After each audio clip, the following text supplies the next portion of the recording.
So I'm going to go out on a limb and begin by saying that Steven Spielberg, a pretty good film director. Yeah, I know, not exactly a hot take here, but I bring it up because I just want you to know that anytime Spielberg's got a new movie, I get really excited. And yes, I know some of his latest films haven't been the greatest, but I'm always excited, and that's the case this weekend with his latest film, Disclosure Day, in theaters this weekend. Hey everybody, I'm Sean McBride, the movie guy, and let's talk about that latest movie, Disclosure Day. People have a right to know the truth. It belongs to 7 billion people. What is it? You wouldn't believe me if I told you. So I'm gonna show you. What are you gonna do? Full disclosure to the whole world. All at once. In Disclosure Day, Josh O'Connell plays a cybersecurity expert who's on the run. You see, he used to work for this shadowy paramilitary organization that was keeping a big secret, that extraterrestrials are real and they have visited us here on Earth. You know, from E.T. to Close Encounters of the Third Kind, whenever Spielberg starts talking about little green men, I get excited. So our hero thinks that the world needs to know about these extraterrestrials, but his boss, who's played by Colin Firth, will stop at nothing to keep the information secret. Now fortunately, our hero has some help in the form of a TV meteorologist who's played by Emily Blunt. She wakes up one day with some strange mind-reading powers, as well as the ability to speak foreign languages. And most importantly, she feels compelled to help the cybersecurity guy on the run. So remember when I said that Spielberg is a great filmmaker? Well, I stand by that here.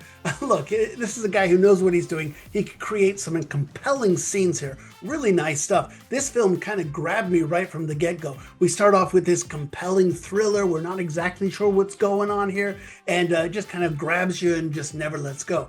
Good stuff here. And as good as Spielberg is, he's really great when he's helped by his friends. And he's got his pals back this time around as well.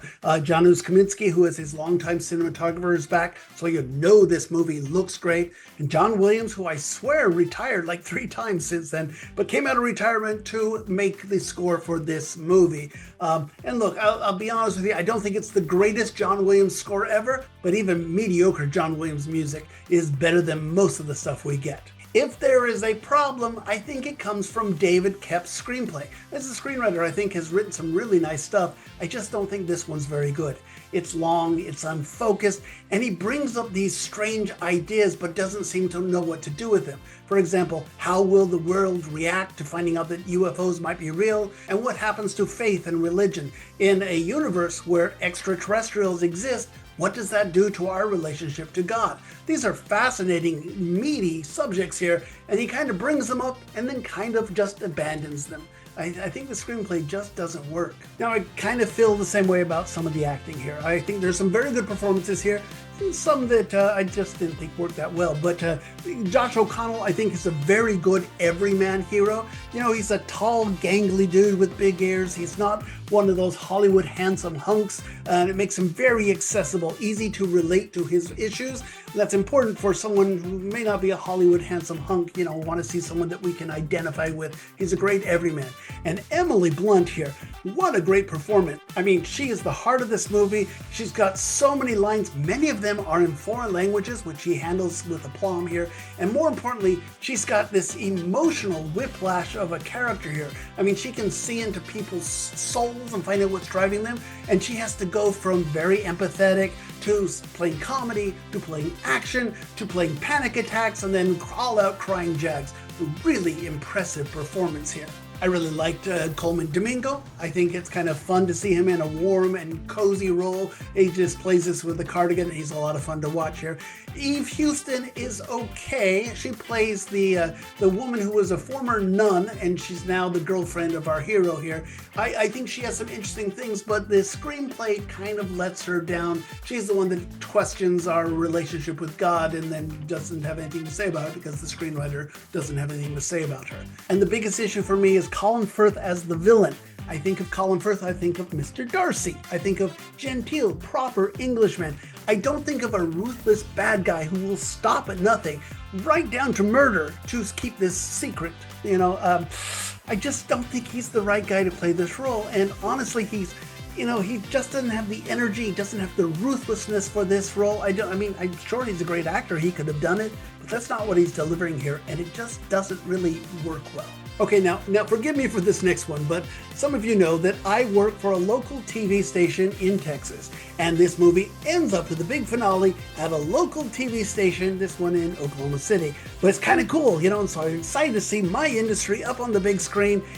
And with all due respect, Mr. Spielberg, I don't know what that was. That is not how TV works. From the technology to the personnel issues, it is just laughably not in touch with how the real world works. And okay, I will forgive that because that's something that me working in TV is going to recognize, and we're all going to laugh at it.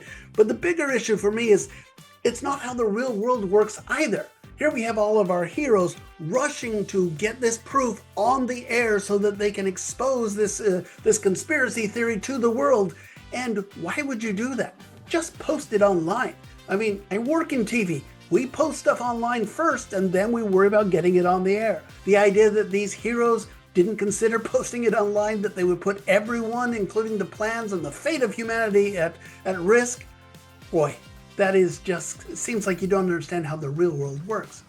And my biggest problem is with the bad guys and thus with the ending. Now, like I said, I think Colin Firth is miscast as the head bad guy, but he's not alone here. We have all of these bad guys. They're horrible. They're willing to kidnap people. They're willing to murder people. They're setting explosives. At one point, the henchman is going to force our heroes' cars into the path of this oncoming train. He's doing anything he can do to kill them because they're going to protect this secret at all costs. Until they decide that they're not. We literally get to the point where Colin Firth's character just sits down and says, okay, throws his hands up, say, okay, whatever you want, let's go on. And all the bad guys with guns just say, oh, okay, and they leave. They literally just walk away. And I don't understand why that happens. And honestly, it just leaves a bad taste in my mouth for the ending. It's not that our heroes won this battle against overwhelming odds. It's that the guys with the overwhelming odds just quit. And, if heroes are measured by the bad guys they fight, these bad guys were pretty bad. They just weren't bad in a good way. It's a real letdown. I'm not a fan of it. So look, honestly, the truth of the matter is I was sucked into this movie. I was excited about what's going on from the get-go. Spielberg is still a very good director who knows how to stage an exciting action sequence. Like I said, that train bit where they're trying to smash the car into the train. Fascinating, thrilling, edge-of-your-seat stuff. Spielberg's friends are still working, the cinematography, the music, that all works great.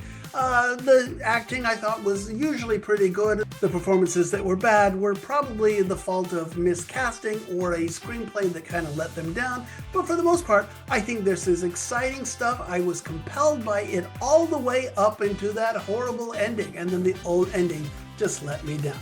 Still, I liked it for the first hour and a half. It's just the last hour was kind of a bummer. So I'm going to give Disclosure Day 2.5 stars out of 4. Call it a miss, but I still think Spielberg's misses are very interesting and certainly worth seeing. So I'm not sure that I think this is one of Spielberg's best, but like I said, I like Spielberg movies. Even when they're bad, they're better than most of the things we have to see here.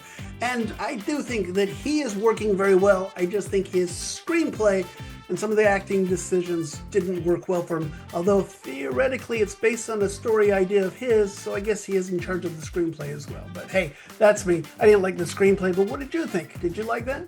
Comment below. Once again, thank you for subscribing to my channel so you get all of my reviews just as soon as they drop. And of course, check out my podcast. It's called Two Movie Guys. And every week we get together with my friend Joe Fryer and I, and we chat about all of the week's big new movies, and we talk about them. Just search for Two Movie Guys wherever you get your podcasts. Okay, a bit of a disappointment to start off the week, but we have 2 more movies coming up to talk about, including RuPaul's new comedy and a really good martial arts movie called The Furies. We'll talk about those next. See you then. Bye.